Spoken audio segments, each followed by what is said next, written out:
I hid the stolen $5 million inside the blinds, but before I could finish hiding it, I heard someone coming back. Frightened, I quickly rolled the blinds up. When the boss walked in with his bodyguard, I pretended to clean the window like nothing had happened. I thought my plan had worked, but to my surprise, the boss went straight to check the safety. When he opened it and saw the money was gone, he immediately suspected that I had stolen it. Where's the money? What money? I don't understand. Since I refused to admit it, Tony ordered the bodyguard to search for me. But to Tony's surprise, the bodyguard didn't find anything on me.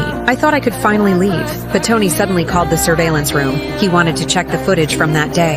Then he told the bodyguard to pull down all the blinds. I was terrified my plan would be exposed. When the bodyguard reached the window where I hid the money, the blind suddenly got stuck. Seeing that Tony decided to pull it himself, I shut my eyes tight thinking I was about to be caught. But just then, someone came in delivering the surveillance footage. Tony stopped what he was doing, turned around, and started watching the video.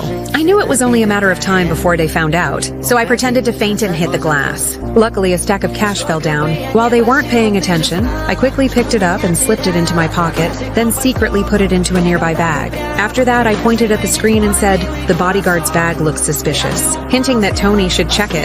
Tony immediately stood up and opened the bag. Sure enough, he found a stack of cash inside.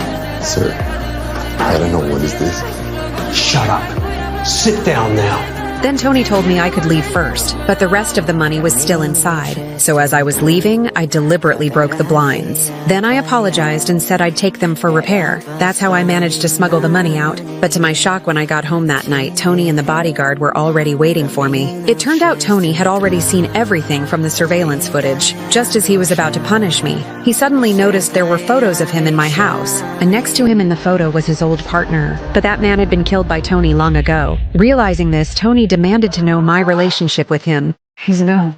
Oh. The truth was, I disguised myself as a cleaner just to take back what rightfully belonged to my father. But in the end, Tony still found out. Then he ordered the bodyguard to open the blinds and take back the money. But to everyone's surprise, inside were not stacks of cash, but rows of printed documents. They were all evidence proving Tony had framed my father. I was going to hand them over to the police and avenge him. Seeing this, Tony flew into a rage. He signaled the bodyguard to kill me, but instead the bodyguard turned him on and held him down. He quickly told me to open the door. Then 2 police officers came in. Tony was stunned to realize that the bodyguard had actually been an undercover cop all along, working to gather evidence and arrest him. I was credited for helping with the case and finally reclaimed everything that belonged to my father.